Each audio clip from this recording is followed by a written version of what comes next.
Buenas tardes y bienvenidos a esta primera cita de las jornadas organizadas desde el Partido Socialista de Huesca para profundizar y reflexionar sobre la socialdemocracia y especialmente sobre una de las figuras políticas más destacadas del siglo XX, Willy Brandt. Hoy en día la actualidad va a un ritmo vertiginoso. Las noticias se suceden sin que dé tiempo a analizar su contexto, su trasfondo, su significado. Por ello, son necesarios foros como el de hoy, para pararse a pensar, para analizar cómo está cambiando la sociedad, qué necesita la socialdemocracia y hacia dónde nos dirigimos. Willy Brandt decía que el futuro no va a ser dominado por aquellos que están atrapados en el pasado, pero hay lecciones del pasado que sí que es necesario recordar para no desviarnos del camino correcto. Brandt hizo historia a muchos niveles. Uno de esos gestos con los que marcó un antes y un después en la historia de Europa fue cuando se arrodilló, siendo canciller, ante el memorial del levantamiento del gueto de Varsovia en honor a los judíos. Un gesto sencillo que tuvo mucho más significado que cualquier otra palabra. Pero Brandt también fue un claro defensor del diálogo. Según sus propias palabras, no somos elegidos por Dios, sino por el electorado, y por lo tanto buscamos el diálogo con todos aquellos que se esfuerzan en esta democracia. Hoy vamos a recordar estas y otras lecciones de Willy Brandt, al igual que conoceremos su importante relación e influencia con España y también con Huesca. Y vamos a hacerlo de la mano del que fuera secretario de organización del PSOE y presidente del Gobierno de Aragón entre 1999 y 2011, Marcelino Iglesias, y también del investigador y anterior director de la Fundación Willy Brandt, Ben Roder. El doctor Roder, al que agradecemos que haya venido a Huesca desde Alemania para participar en estas jornadas, es investigador de la Fundación Willy Brandt, a la que lleva ligado desde 1999 y de la que también ha sido director general adjunto. Su trabajo se centra en múltiples aspectos como la historia del movimiento obrero alemán y europeo, la historia alemana contemporánea o la historia de los judíos en España. Además, y para no alargarnos más en su extenso currículum, destacamos que, entre otros muchos artículos y libros, ha publicado el titulado Franco y el Holocausto en 2005 y La política exterior de Willy Brandt en 2014. Abre esta jornada sobre Willy Brandt, socialdemocracia y España, Marcelino Iglesias.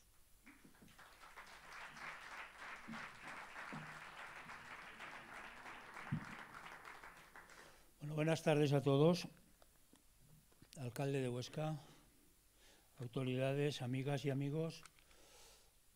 La agrupación local de Huesca ha querido celebrar estas jornadas o estos actos en diferentes jornadas que hoy inauguramos y que van a tener continuidad con una gran exposición sobre Willy Brandt en las próximas semanas. Pero me vais a permitir que os diga una cosa. Yo hoy no puedo empezar esta intervención sin tener un recuerdo para un gran amigo y un gran periodista que ha fallecido hoy en Huesca, un recuerdo muy especial para Antonio Angulo y para toda su familia.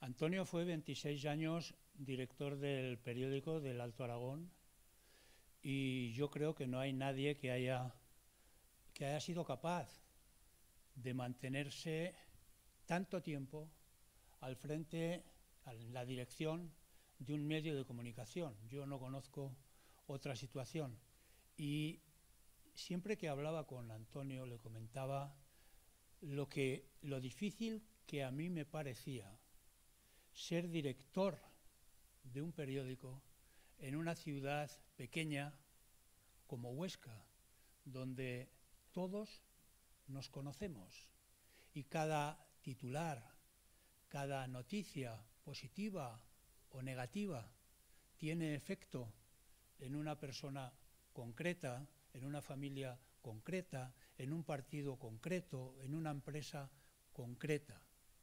Bueno, Antonio ha sido un hombre irrepetible, un profesional irrepetible, y comprenderéis que para sus amigos, algunos lo conocimos con 9 años, pues hoy es un día muy triste. Quiero acompañar en el sentimiento a Pilar, a sus hijos y a todos sus amigos. La agrupación local de Huesca, como decía, nos propone hacer una reflexión sobre lo que significó Willy Brandt en el socialismo, en la socialdemocracia en Europa, en Alemania y también en España. El año 2004, con el Ayuntamiento de Huesca, quisimos que en Huesca se recordara esta importante figura política del siglo XX en Europa con un busto que colocamos en el polígono Puerta del Pirineo. Ahí está, para que todo el mundo recuerde que este gran personaje reformador de la socialdemocracia en Alemania y que tuvo influencia en toda Europa, pero muy especialmente, como recordaremos, en España, estuvo en Huesca el año 1937 participando y defendiendo a la República en la Guerra Civil. Estuvo en las trincheras y estuvieron intentando entrar por el manicomio.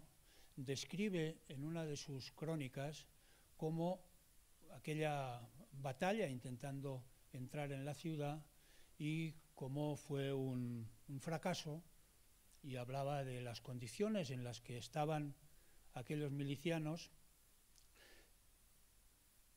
Willy Brandt es una persona que tuvo una gran influencia en el socialismo español y que tuvo una gran influencia como consecuencia de su venida, de su participación. Estuvo pocos meses, pero participó en aquella terrible guerra civil.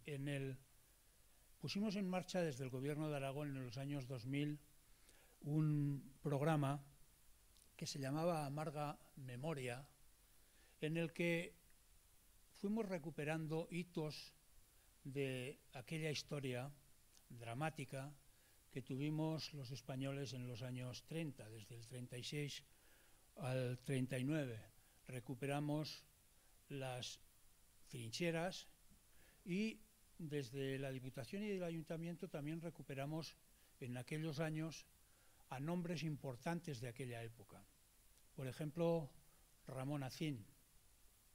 Ramón Acín, la Diputación de Huesca hizo una espléndida exposición y un gran catálogo que pretendía que la memoria de aquellas personas, de aquellos artistas, de aquellos intelectuales que fueron frustrados en los primeros días de la Guerra Civil, fueron asesinados, y que, como el caso de Ramón Acín, era el líder de un grupo muy interesante de intelectuales, artistas, escritores, periodistas altoaragoneses que, como consecuencia de la Guerra Civil, o fueron asesinados, o fueron encarcelados, o tuvieron que irse al exilio.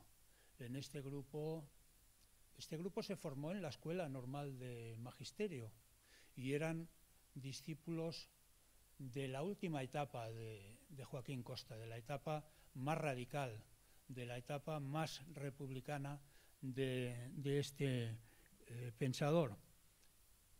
Todos estos altoaragoneses, digo que merecen que tengamos un recuerdo para todos ellos por su trabajo, por su labor, por la importancia que tuvieron y por el desastre que supuso para todos, especialmente para ellos, lógicamente, la Guerra Civil.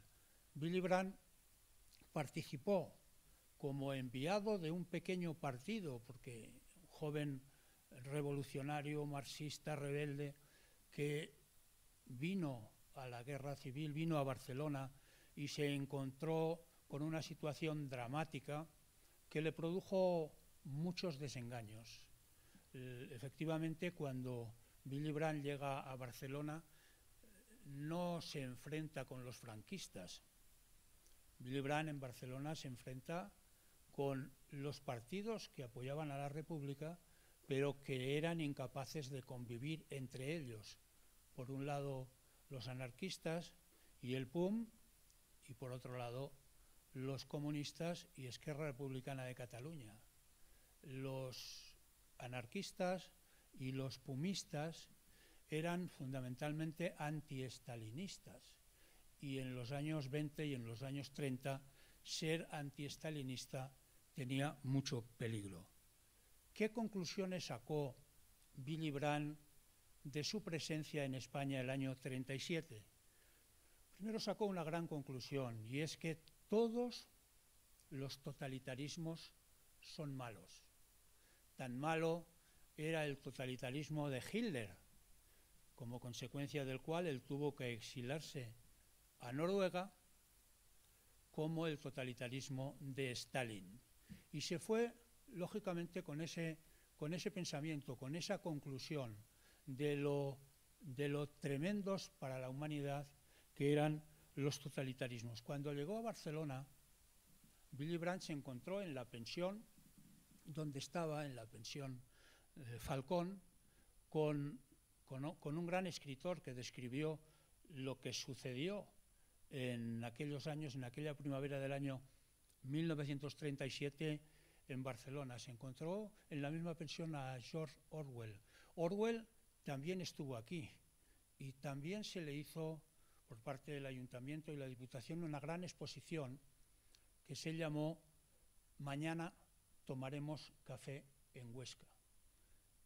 Efectivamente, Orwell estuvo aquí, en las mismas fronteras, en las mismas trincheras donde estuvo Willy Brandt, pero Orwell fue herido y tuvo que regresar a Barcelona y regresar. Orwell después escribió un libro muy importante, varios libros muy importantes, entre otros Rebelión en la Granja, como todos vosotros conocéis, en 1984, pero uno estrictamente de lo que sucedió en la Guerra Civil en el Frente de Aragón, que fue homenaje a Cataluña. La Guerra Civil fue una experiencia tremenda, después vinieron los 40 años de dictadura de Franco. En la transición, Willy Brandt tuvo una influencia muy importante en el encauzamiento de lo que fue la izquierda y sobre todo el Partido Socialista. Willy Brandt influyó en el Congreso de Suresnes.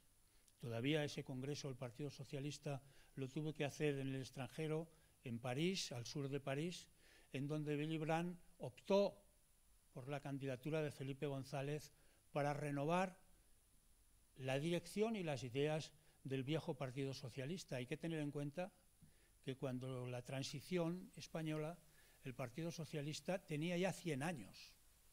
En la transición este partido ya tenía 100 años, porque fue fundado en 1879. Por tanto, coincidió con uno de los congresos y con las primeras elecciones municipales que el Partido Socialista ganó en las principales poblaciones españolas. Willy Brandt fue un gran impulsor de la candidatura de Felipe González y fue un gran impulsor de la renovación, de la modernización del Partido Socialista. El Partido Socialista,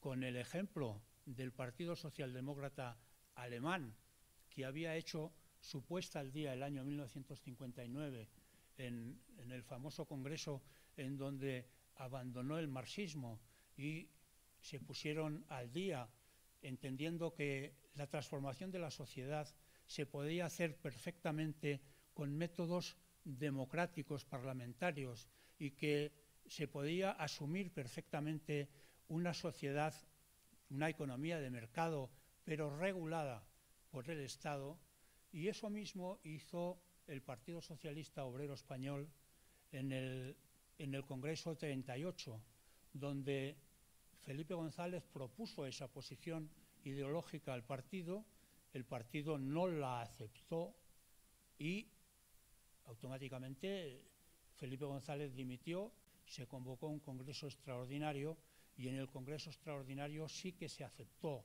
la propuesta de Felipe González y a partir de ahí el Partido Socialista salió convertido ya en un partido responsable, moderado, socialdemócrata y de gobierno hacia las elecciones del año 79 municipales y del año 82 en donde ganó las elecciones con 202 diputados, como recordáis todos vosotros.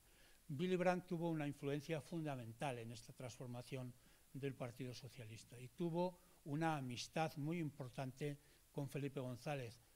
Willy Brandt defendió que el Partido Socialista fuera el Partido Socialista Obrero Español y en torno a él se juntaron el resto de los partidos, el Partido Socialista Popular y otra serie de partidos socialistas que había en las comunidades autónomas. Con eso se hizo un partido fuerte y con eso se pudo ganar, porque había un gran interrogante en España, quién iba a ser el líder de la izquierda, si el Partido Comunista, que tenía una gran infraestructura y muchos más militantes, o el Partido Socialista. Willy Brandt actuó, influyó, impulsó para que el Partido Socialista fuera, como fue, el primer partido y fuera un partido de gobierno que ganó las elecciones y gobernó después con Felipe González 14 años, como todos recordáis. Una pieza fundamental de la que no quiero olvidarme antes de terminar esta intervención fue la pieza de la Fundación Herbert, que es una fundación del Partido Socialdemócrata Alemán, que se estableció en España con Dieter Konieczki, que fue la clave de la vinculación entre el Partido Socialdemócrata y el Partido Socialista Obrero Español. Ellos impulsaron, ellos ayudaron, ellos organizaron jornadas, ellos formaron a militantes, ellos formaron a responsables políticos y el Partido Socialista pudo salir a la sociedad como un partido fuerte y como un partido de gobierno. Dieter Konieczki ha muerto recientemente. Yo tuve una buena amistad con él y quiero recordar que fue en España el hombre de la socialdemocracia y el hombre de Mitterrand. No quiero alargarme más, os agradezco mucho vuestra atención. Muchas gracias.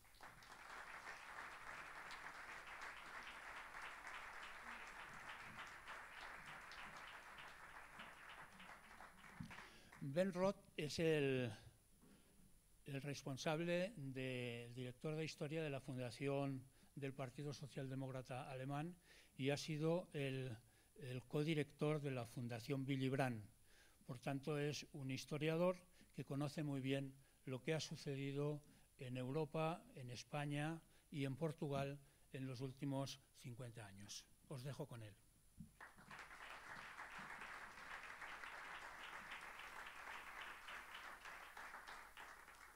Bueno, muchísimas gracias y gracias a mi mujer extremeña conozco un poco a España. Bueno, ante todo, muchas gracias por la invitación de estar aquí a Huesca y por la amable presentación. Y es un placer para mí estar otra vez en Aragón. Quiero agradecer a todos los que han hecho posible este acto, pero especialmente a Verónica, ¿dónde estás?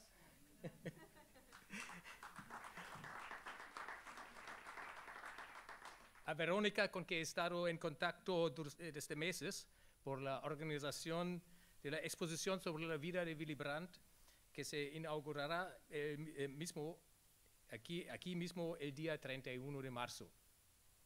Mi conferencia hoy debe dar una idea de lo que se va a profundizar en esa exposición preparada por la Fundación Willy Brandt en Berlín y que se puede ver a partir de finales de marzo aquí.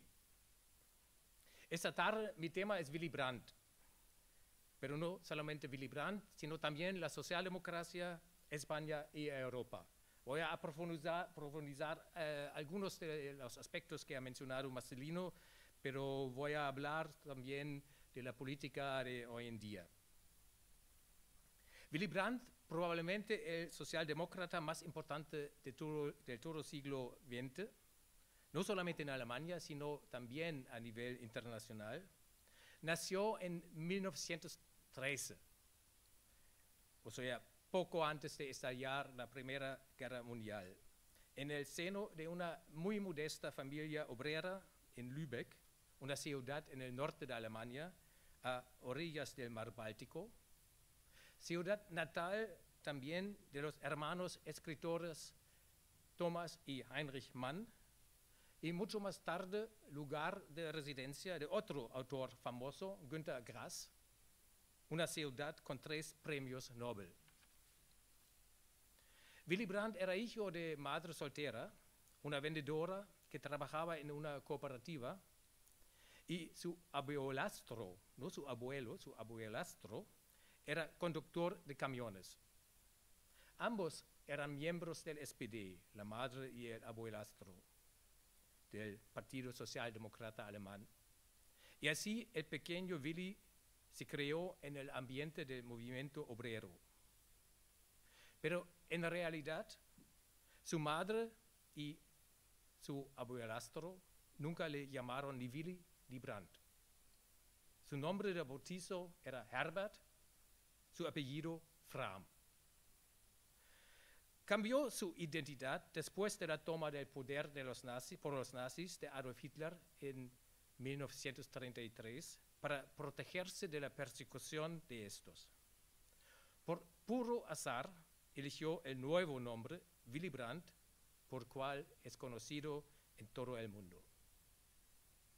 El joven Willy Brandt, o entonces todavía Herbert Frahm, pronto se perfilaría, todavía antes de la toma del poder por los nazis, se perfilaría como gran talento político. Inteligente y seguro de sí mismo, es hijo de una familia obrera, pudo acceder a la educación secundaria como uno de los muy pocos de su clase social en los años 20 y aprobó la selectividad en 1932.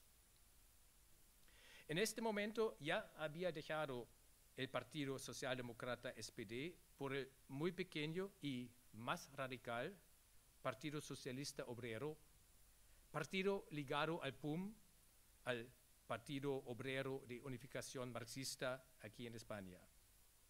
El PUM era el grupo español con que el nuevo partido de Brandt colaboraba, de tendencia socialista y, muy importante, Marcelino lo ha mencionado, anti-estalinista. El PUM tenía su feudo en Cataluña. Desde muy joven, Willy Brandt, como muchos socialistas de su generación, no solamente en Alemania, sino en toda la Europa, se sintió atraído por todo lo que pasaba en España. En uno de sus libros autobiográficos, en el libro sobre las primeras 4 décadas de su carrera política, dedicó 45 páginas a España. El suceso que estableció la relación tan especial entre Willy Brandt y España fue la guerra civil, que empezó con la revuelta ilegal de una parte de las Fuerzas Armadas contra el gobierno legítimo electo de la República. Willy Brandt recibió la noticia en Oslo, la capital de Noruega. Desde 1933, él vivía en Oslo porque tuvo que huir del terror de los nazis. A principios de febrero del 1937, su partido envió al joven militante de 23 años a Barcelona para mejorar las relaciones con el PUM y para convencer a sus propios compañeros alemanes que luchaban en las filas de las brigadas internacionales de las ventajas de la nueva estrategia de formar frentes populares que incluían no solamente socialistas y comunistas, sino también fuerzas progresistas burguesas. Una de las razones para encargarle a Brandt esta misión era que hablaba bien francés y un poco de español que había aprendido durante 2 años en el instituto.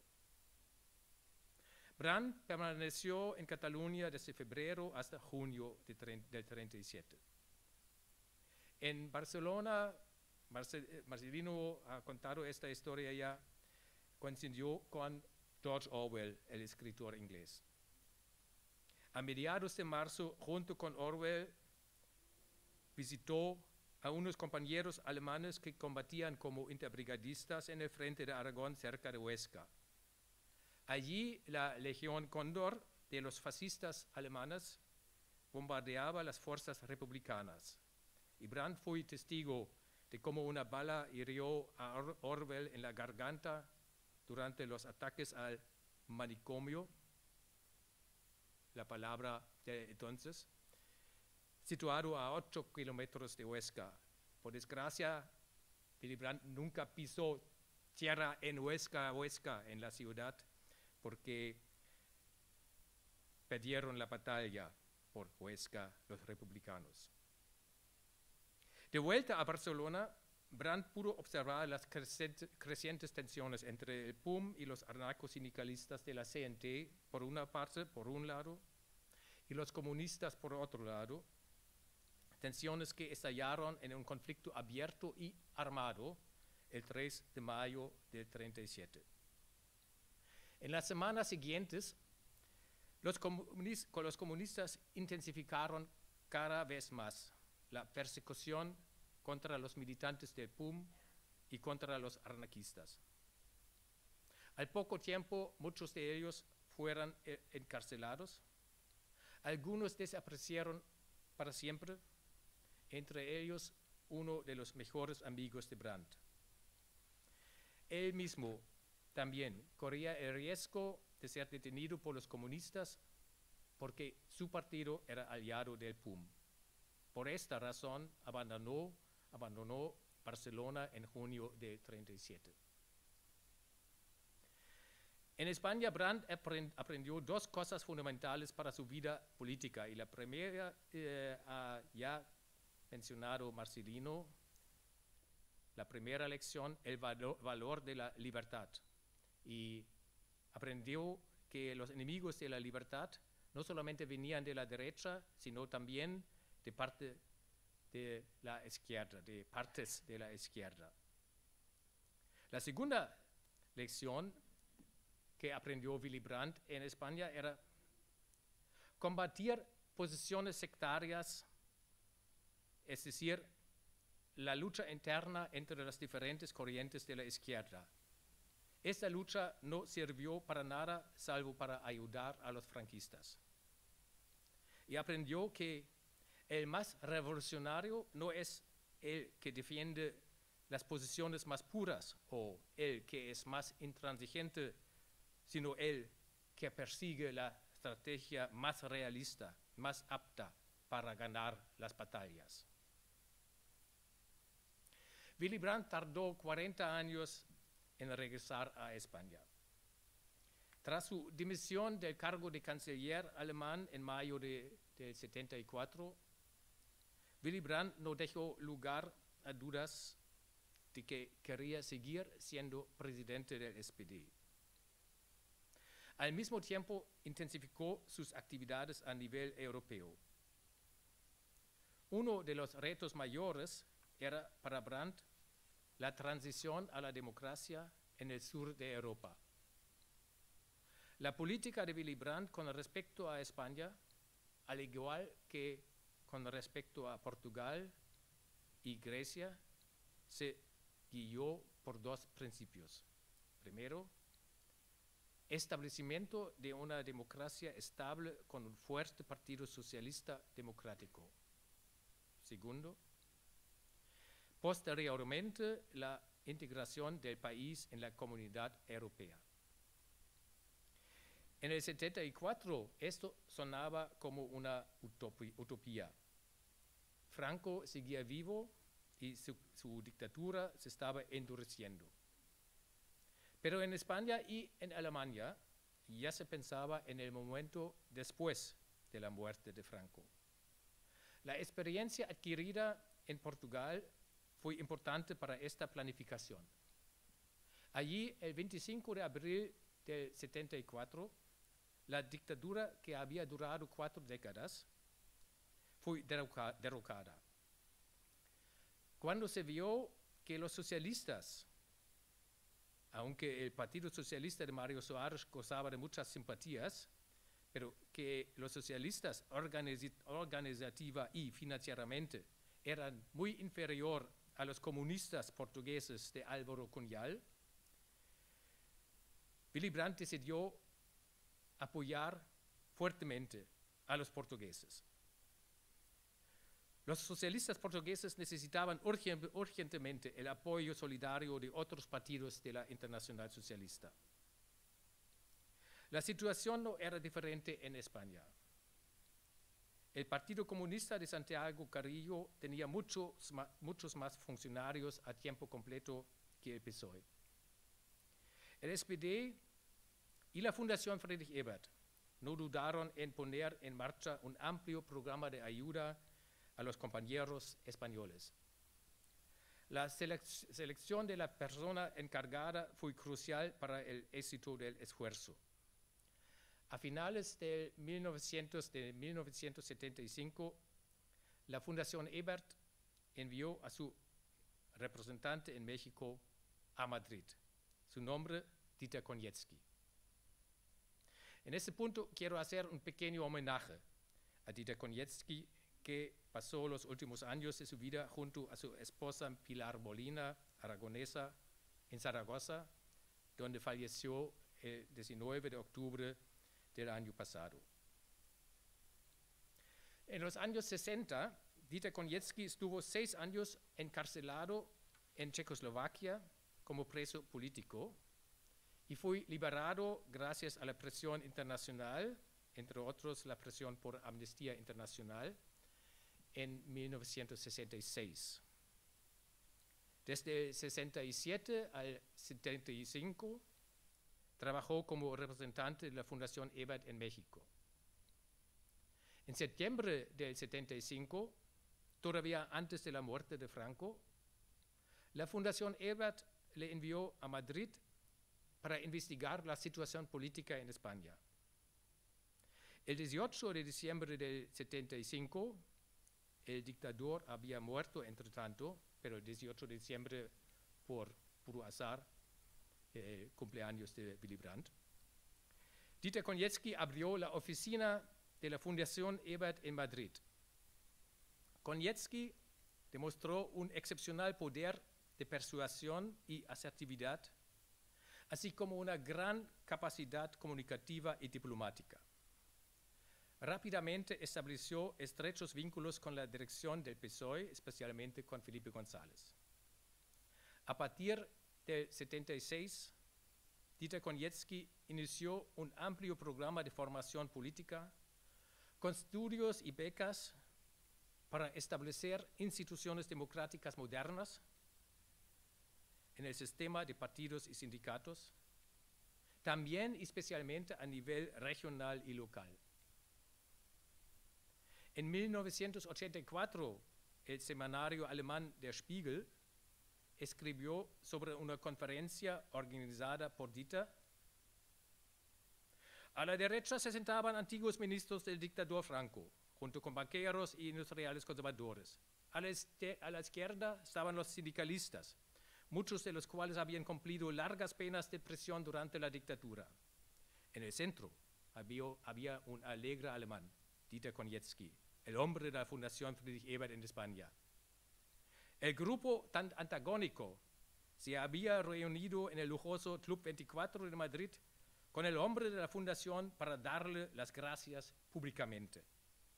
Pues la labor de Konietzki en los años de la democratización de España contribuyó a reconciliar los campos tradicionalmente hostiles que hasta entonces habían dirimido sus diferencias con luchas de clases y guerras civiles. Casi todos los que hoy, todavía estamos en el 1984, en el reportaje del semanario alemán, casi todos los que hoy tienen algo que decir en el gobierno, el parlamento, las administraciones regionales, el sindicato o el Partido Socialista, han pasado por los cursos, seminarios y coloquios de la Fundación Ebert. Dieter Konietzki dijo sobre sus actividades: mi trabajo es solo una pequeña reparación por las grandes inversiones realizadas por la Alemania de Hitler para apoyar a Franco con el fin de derrocar al gobierno democrático y libremente elegido de la República. La amistad entre Willy Brandt, el Premio Nobel de la Paz, que ya tenía más de 60 años en los años 70, y Felipe González, 30 años más joven, fue la piedra angular del acercamiento de los socialdemócratas alemanes y los socialistas españoles. Entre los dos hombres se creó una relación paterno-filial, como el propio Felipe González la describió años más tarde. No existe otro político internacional sobre el que Brandt hablara tan bien como sobre Felipe González, ni de Olof Palme. Dieter Konietzki recordaba que en 1975 Brandt comentó: por fin un político español que no está siempre conspirando. Me habría gustado tener un español como este de compañero en los años 30. Felipe es absolutamente constructivo, un político sin resentimientos y mirando hacia el futuro. Willy Brandt, normalmente un hombre que no mostraba emociones, dejó vislumbrar cómo le emocionaba España. En el primer congreso en España después de la Guerra Civil, a finales del 76, Brandt pronunció un discurso entero en español sin haber practicado la lengua desde 1937. Empezó su discurso diciendo que si la obligación de un buen político fuera esconder sus emociones, en ese momento él dejaría de querer ser un buen político. Mostró su alegría de que el PSOE por fin pudiera reaparecer en público. Pero en un punto importante había discrepancias entre los socialdemócratas alemanes y los socialistas españoles. A partir de 1974, el PSOE optó por una estrategia de la ruptura democrática. No querían que las instituciones franquistas iniciaran la transición, que estas instituciones iniciaran la transición a la democracia. Al contrario, los socialistas españoles exigieron convocar una asamblea constituyente como punto de partida. Brandt opinó que un cambio gradual era más realista y más efectivo. Un mes después de la muerte de Franco, Brandt pedía al nuevo gobierno comenzar claramente con el cambio de las estructuras políticas. Así respaldó el camino que a partir de 1976 el rey Juan Carlos y Adolfo Suárez siguieron: convenios entre las autoridades franquistas y la oposición sobre pasos graduales en dirección a la democracia en vez de una ruptura brusca.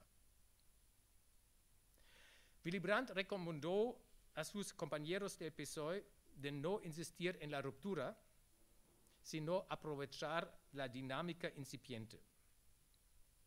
Cuando se vislumbró que de verdad el gobierno de Suárez tenía la intención de superar la dictadura desde dentro, el PSOE adoptó esta estrategia. En los años siguientes, Brandt observó cómo España puso en marcha la transición. A principios de 1977, él arriesgó un primer balance. Estoy impresionado. Es la primera vez que se supera una dictadura no mediante una revolución, sino por el intento, hasta ahora exitoso, de formar gradualmente, paso por paso, una dictadura o un régimen autocrático en una democracia. Yo estoy impresionado por la madurez de los que en el bando democrático socialista son los responsables, pero también por la madurez de los que ahora forman el gobierno. Para Willy Brandt, la entrada de España, como la de Grecia y Portugal, en la Comunidad Europea, fue un paso crucial para estabilizar la recién nacida democracia. Su propia experiencia de los años 20 y 30 le mostró la gran importancia de una economía estable para el éxito de la democratización de una sociedad. Por este motivo, siempre defendió la perspectiva europea para España. Esto le separó de todas las tendencias izquierdistas que rechazaban la Comunidad Europea como un instrumento capitalista. Los esfuerzos de Willy Brandt en apoyar la democracia en España y también en Grecia y en Portugal formaban parte de su estrategia de una europeización de Europa. Este proyecto tenía como objetivo integrar todas las democracias de Europa en la Comunidad Europea y fue el punto de partida de la globalización de la socialdemocracia a partir de la segunda mitad de los años 70. Fue un momento especialmente apto para la ofensiva internacional de la socialdemocracia. Después de la derrota en Vietnam y en plena crisis económica, los Estados Unidos habían perdido la capacidad de controlar la política global. La Unión Soviética ya no era líder incontestado del comunismo mundial. El maoísmo y el eurocomunismo debilitaron el antaño control férreo de Moscú sobre el movimiento comunista. Muchos países del tercer mundo, especialmente de América Latina, buscaban nuevos aliados para emanciparse de la hegemonía de las superpotencias. Brandt quiso aflojar la división este-oeste, coordinando las fuerzas reformistas de todas las partes del mundo y también elaborar su propia contribución democrático-socialista para resolver el conflicto norte-sur. La Europa socialdemócrata debía convertirse en el motor de un desarrollo pacífico y justo del mundo. En esto, Brandt encontró uno de sus más importantes compañeros de armas en Felipe González. A partir del 76, como presidente de la Internacional Socialista, Willy Brandt supo aprovechar este momento tan propicio. Para el éxito de su estrategia fue muy importante la resurrección del socialismo español. En pocos años, el antes partido clandestino, con pocos miles de militantes, se convirtió en una de las fuerzas más influyentes del socialismo democrático internacional. Sin el PSOE, la expansión de la Internacional Socialista hacia América Latina habría sido imposible. Junto con los socialistas portugueses, el PSOE fue el puente hacia las fuerzas progresistas del subcontinente americano que querían profundizar las relaciones con Europa o incluso entrar en la Internacional Socialista. Dentro de la Internacional Socialista, Felipe González se convirtió en uno de los colaboradores más estrechos de Willy Brandt, al lado de Olof Palme, el sueco, y Bruno Kreisky, de Austria. Cuando en 1991 Willy Brandt anunció su retirada de la presidencia de la Internacional, quiso convencer a Felipe González de sustituirle al frente de la Internacional. Fue Felipe González quien pronunció el discurso principal en el funeral de Willy Brandt, un discurso muy emotivo, el mejor ejemplo de la estrecha relación de Willy Brandt con España, un discurso que terminaba con las palabras «Adiós, amigo Willy». Willy Brandt murió en 1992. Su paso por la política coincidió en gran medida con el periodo de gran auge económico tras la Segunda Guerra Mundial, con el desarrollo del estado del bienestar en muchos países europeos y con las décadas de mayores éxitos electorales socialdemócratas. Sin embargo, si se examina más de cerca, se ve que la socialdemocracia no alcanzó el éxito en todas partes al mismo tiempo después de 1945. En los años 50 y 60, solo era el partido gubernamental, en Escandinavia y Gran Bretaña. En Europa Central, Alemania, Austria, Holanda, tuvo que esperar hasta los años 70 para hacerse con el gobierno. En el sur de Europa y en Francia, solo tuvo éxito a partir de los años 80. Desde entonces, la península ibérica figura entre las regiones donde la socialdemocracia cosecha sus triunfos mayores. La mayoría absoluta conseguida por los socialistas portugueses hace pocas semanas lo confirma.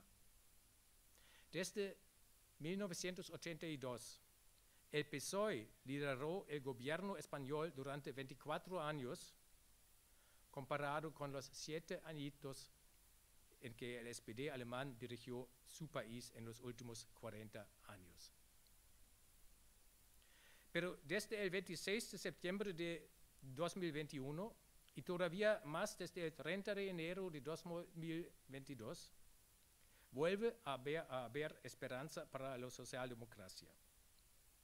En septiembre, el SPD logró lo que casi nadie había creído posible hasta 4 semanas antes de las elecciones.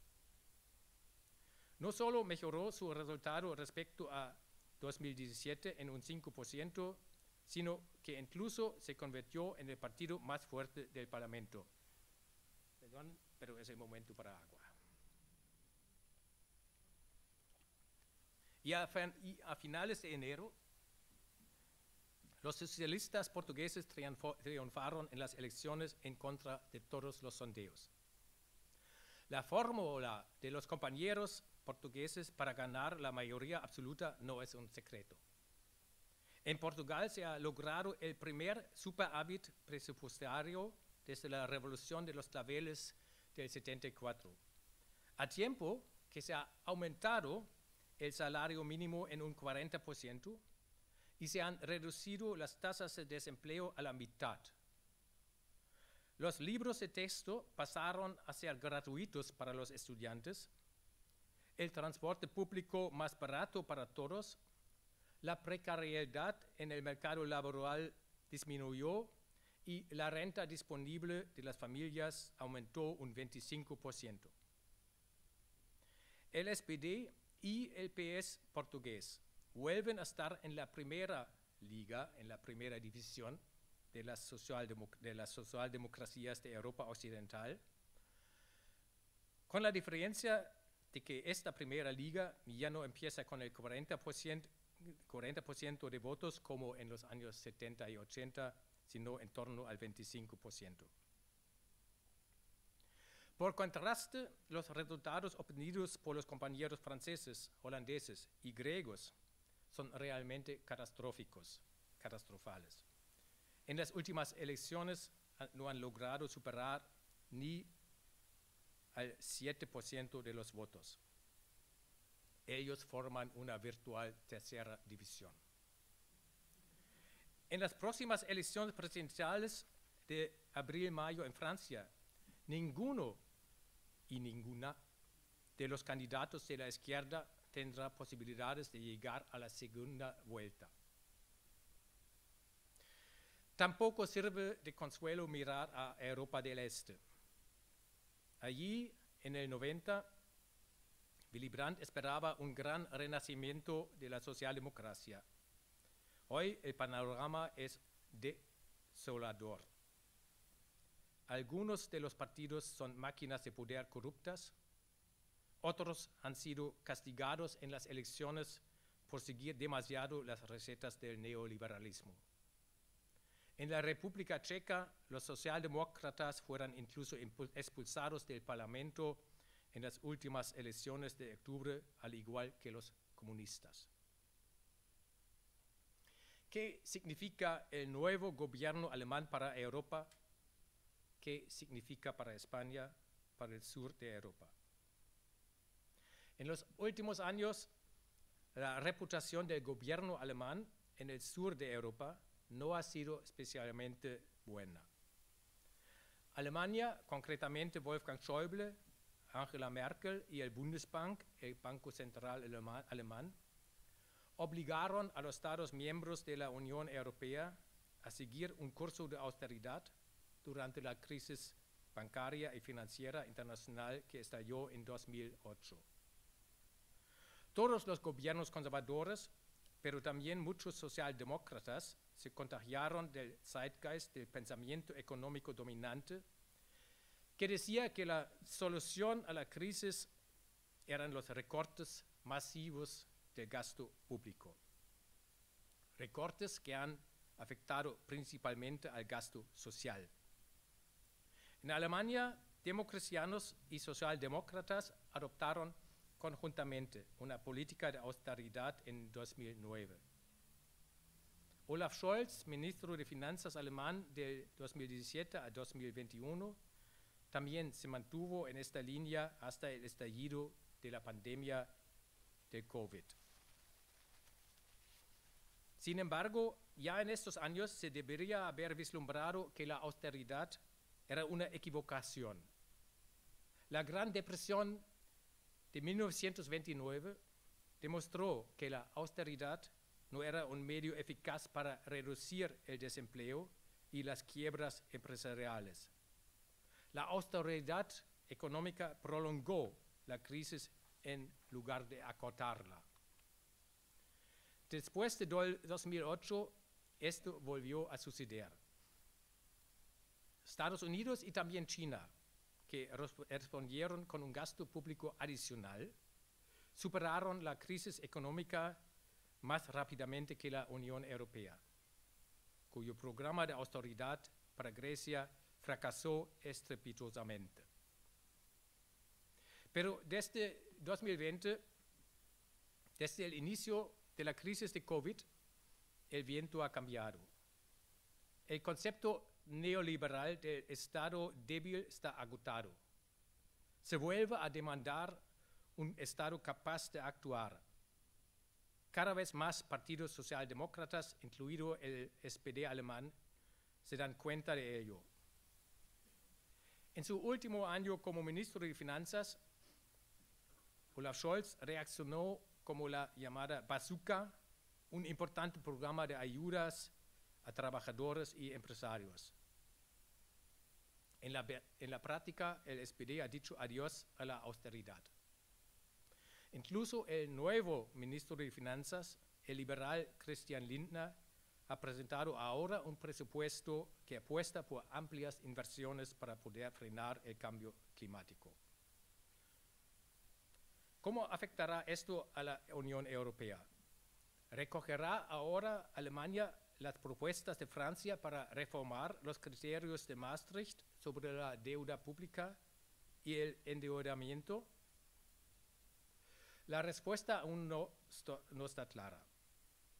En la primera reunión del ministro de Finanzas francés, Bruno Le Maire, con su homólogo alemán, Lindner, ambos se mostraron optimistas sobre la posibilidad de desarrollar una posición común en este tema. No será fácil, pero sin la victoria electoral del SPD el pasado mes de septiembre, el futuro para la Unión Europea, para el sur de Europa, para España, se vería mucho peor. El nuevo gobierno alemán es una oportunidad para Europa, ni más ni menos. Para aprovechar esta oportunidad, también es necesario un debate dentro de la socialdemocracia europea. Los partidos escandinavos, los socialdemócratas de Dinamarca, Finlandia y Suecia, siguen manteniéndose firmes en el freno de la deuda, en la austeridad. La solidaridad empieza en la propia familia, pero no todos los miembros de la familia socialdemócrata lo han entendido todavía. España necesita consolidar aún más su papel en la Unión Europea.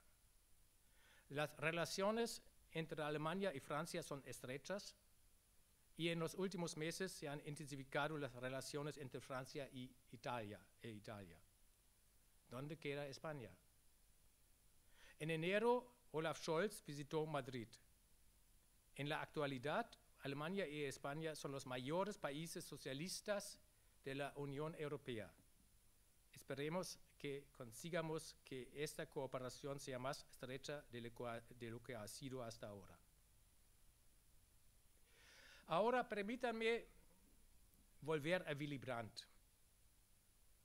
Durante la campaña electoral y también después de la victoria electoral, en el SPD alemán se repitieron los llamamientos a aprender de la política de Willy Brandt para que la socialdemocracia fuera exitosa.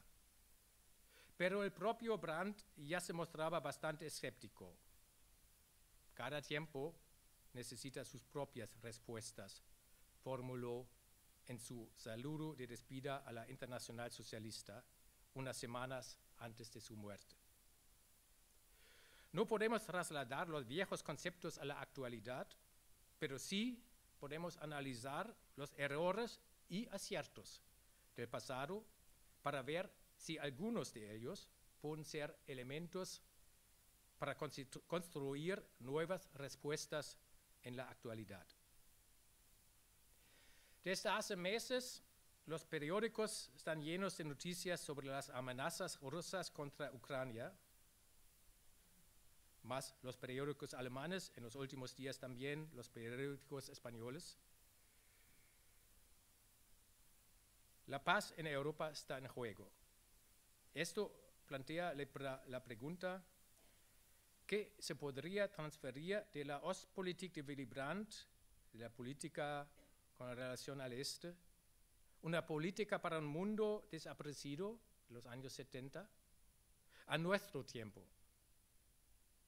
Hay al menos dos palabras claves que vale la pena considerar: seguridad común y diálogo diplomático permanente.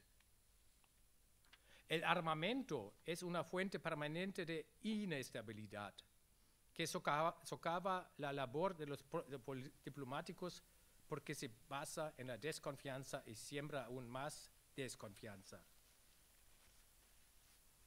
La confianza solo surge cuando se da más valor a la regulación diplomática de los conflictos que a las inversiones en el ejército.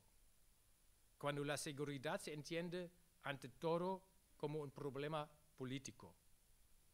De hecho, desde los años 80 se hablaba menos de seguridad nacional y más de seguridad común, y de que todos pierden juntos si no quieren ganar juntos. Y durante un breve periodo de tiempo, la competencia por las armas más potentes entre Oriente y Occidente quedó en suspenso. Es dudoso que la Guerra Fría hubiera terminado pacíficamente sin este punto de inflexión. El fomento de la confianza requiere una base que pueda mantenerse incluso y especialmente en tiempos complicados.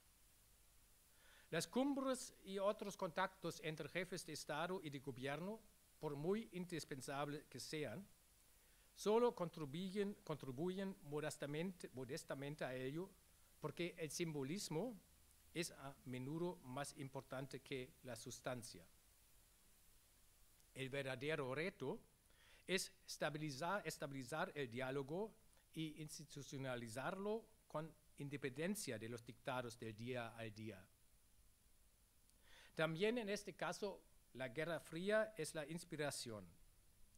En forma de la Conferencia sobre la Seguridad y la Cooperación en Europa, que se inauguró con gran aplomo a mediados de la década de 1970 y que posteriormente siguió funcionando de forma comparativamente silenciosa durante casi 20 años.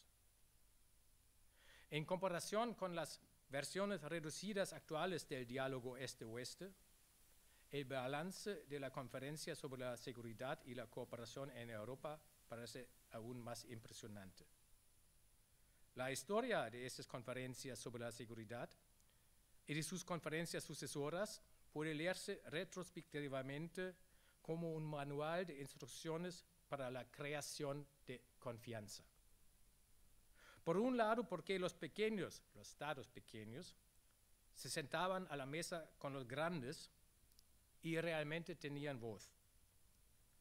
En segundo lugar, y esto fue lo más destacado, porque los altos cargos militares también participaron y negociaron con éxito las inspecciones de armas sobre el terreno, la vigilancia de las maniobras y otros regímenes de control. Esas conversaciones permanentes desarrollaron su propia dinámica, promovieron la transparencia y el entendimiento mutuo. Por último, pero no por ello menos importante, formaron a una generación de diplomáticos que construyeron una reserva de conocimientos para la moderación de conflictos y crisis a nivel nacional e internacional, apareciendo a veces también como un correctivo político contra los agitadores ideológicos. No solo la paz está de nuevo en peligro, sino también la democracia. Los populistas de derechas como Vox quieren un Estado en el que solo quede la fachada de la democracia. Rusia muestra a la perfección cómo es una cosa así. Países como Turquía o Hungría están emprendiendo también el camino hacia ello. Hoy en día la democracia tutelada se erige como un contramodelo de la democracia pluralista, competitiva y representativa. Una de las características de una democracia tutelada es un líder que se presenta regularmente a las elecciones, pero que obstruye a sus competidores hasta tal punto que no tienen ninguna posibilidad real de derrotarle. Pero ni Rusia, ni Hungría, ni Turquía son económicamente atractivos. Sin embargo, un éxito económico es exactamente lo que es China. El llamado Partido Comunista del país chino ha creado un modelo que combina el éxito económico y la creciente prosperidad con una supresión cada vez más drástica de las libertades políticas. Esto podría provocar lo que muchos en Occidente asociaron con el nombre del shock Sputnik a finales de la década de los años 50. Entonces, a finales de los años 50, se temía que el comunismo pudiera superar primero a los estados democráticos desde el punto de vista tecnológico y luego económico, atrayendo así a los países del tercer mundo a su lado y ganando finalmente la Guerra Fría. Como es sabido, esto no ocurrió. El bloque del Este se desintegró, entre otras cosas, por la grave crisis económica en la que cayó a partir de los años 70. Pero hoy el peligro es mayor que nunca. Cuando la Unión Soviética lanzó el Sputnik al espacio en 1957, la mayoría de la gente quería vivir como los ciudadanos de Estados Unidos, o al menos como los blancos allí, no como los ciudadanos soviéticos. En las últimas décadas, Estados Unidos ha perdido su atractivo mundial.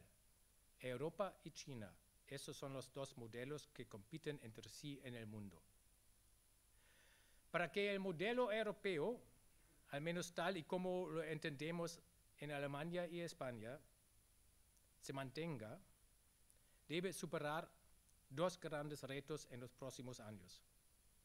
Uno de los retos es la democratización de la economía, el otro es la desigualdad económica y social. Existe un gran descontento con la enorme desigualdad que se ha extendido en las últimas décadas y por tanto una insatisfacción con el funcionamiento actual de la economía de mercado. Ha llegado el momento de volver a poner en el orden del día la democratización del mundo del trabajo y más igualdad social. Hoy en día, los socialistas europeos tienen la gran oportunidad de elaborar un proyecto para conservar la paz, profundizar e intensificar la democracia política y social, reducir las desigualdades.